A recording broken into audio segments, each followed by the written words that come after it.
السلام علیکم ورحمۃ اللہ وبرکاتہ۔ خیرکم من تعلم القرآن وعلمہ، تم میں سے بہتر وہ ہے جو قرآن سیکھے اور دوسروں کو سکھائے۔ نحمدہ ونصلی علی رسولہ الکریم، اما بعد فاعوذ باللہ من الشیطان الرجیم، بسم اللہ الرحمن الرحیم۔ رب اشرح لی صدری ویسر لی امری واحلل عقدۃ من لسانی یفقہوا قولی، رب زدنی علما رب زدنی علما رب زدنی علما۔ آج انشاءاللہ ہم سورہ البقرہ کی آیت نمبر 190 کا ترجمہ اور تفسیر پڑھیں گے، جس میں اللہ کی راہ میں جنگ کرنے کے احکامات بیان کیے جائیں گے۔ اللہ سے دعا ہے کہ جو کچھ ہم پڑھیں سنیں، اللہ ہمیں اس پر عمل کرنے کی توفیق عطا فرمائے، آمین۔ وَقَاتِلُوا فِي سَبِيلِ اللَّهِ الَّذِينَ يُقَاتِلُونَكُمْ وَلَا تَعْتَدُوا إِنَّ اللَّهَ لَا يُحِبُّ الْمُعْتَدِينَ، اور اللہ کی راہ میں لڑو ان لوگوں سے جو تم سے لڑتے ہیں، اور زیادتی نہ کرو، بے شک اللہ تعالیٰ زیادتی کرنے والوں کو پسند نہیں کرتا۔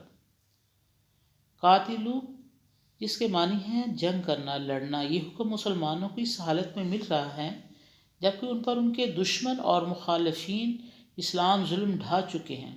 یہ ظلم چند دنوں کے لیے نہیں بلکہ 13 برس تک مکہ میں قیام کے دوران میں ہوتا رہا ہے۔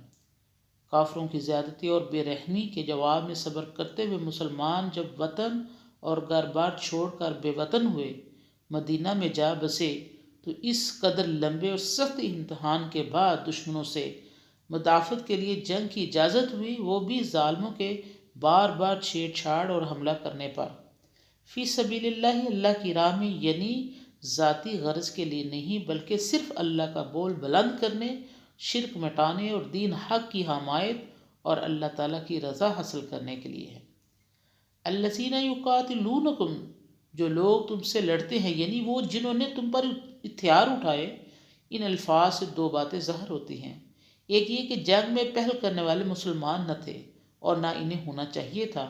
آن حضرت صلی اللہ علیہ وسلم کی تمام جنگیں حفاظت اور مدافعت کے لیے تھیں۔ نمبر 2، دوسری یہ کہ جنگ صرف ان لوگوں کے خلاف کی جائے جو عملی طور پر لڑائی میں حصہ لے رہے ہوں۔ اس حکم کی روح سے تمام بوڑھے، بچے، عورتیں، بیمار، غیر جانبدار لوگ مستثنیٰ ہو جاتے ہیں۔ اسلام میں ان سے جنگ کرنا جائز نہیں، البتہ الذین یقاتلونکم میں وہ تمام دشمن شامل ہیں جو اسلام اور مسلمانوں کے خلاف جنگ کی تیاریوں میں مصروف ہوں اور کسی صورت میں لڑنے والوں کی مدد کر رہے ہوں۔ لا تعتدوا، زیادتی نہ کرو، جس کے معنی ہے حق سے بڑھنا اور حد سے آگے نکل جانا۔ اس کی کئی صورتیں ہو سکتی ہیں۔ نمبر 1، حد سے مراد شریعت کی حد بھی ہو سکتی ہے، مثلا یہ کہ انتقام اور غصے کے جوش میں دشمن قوم کے ایسے لوگوں کو بھی قتل کر دینا جو لڑائی میں شامل ہی نہیں ہوں، ان کے کھیتوں، باغوں، پھلدار درختوں کو آگ لگا دینا، ان کے بے زبان جانوروں کو مار دینا۔ نمبر 2، حد سے مراد معاہدے کی حد بھی ہو سکتی ہے، مثلا یہ کہ دوسری قوموں کی تنقید کر کے خود بھی معاہدوں کی پرواہ نہ کرنا اور حد شکنی کی ابتدا کر کے حلہ بول دینا۔ نمبر 3، حد سے زیادتی کی ایک شکل یہ بھی ہو سکتی ہے کہ فی سبیل اللہ کے علاوہ کسی اور مقصد اور غرض کے لیے جنگ کی جائے۔ اللہ سے دعا ہے کہ اللہ ہم نے جو کچھ پڑھا سنا، اللہ ہمیں اس پر عمل کرنے کی توفیق عطا فرما۔ وآخر دعوانا ان الحمد للہ رب العالمین۔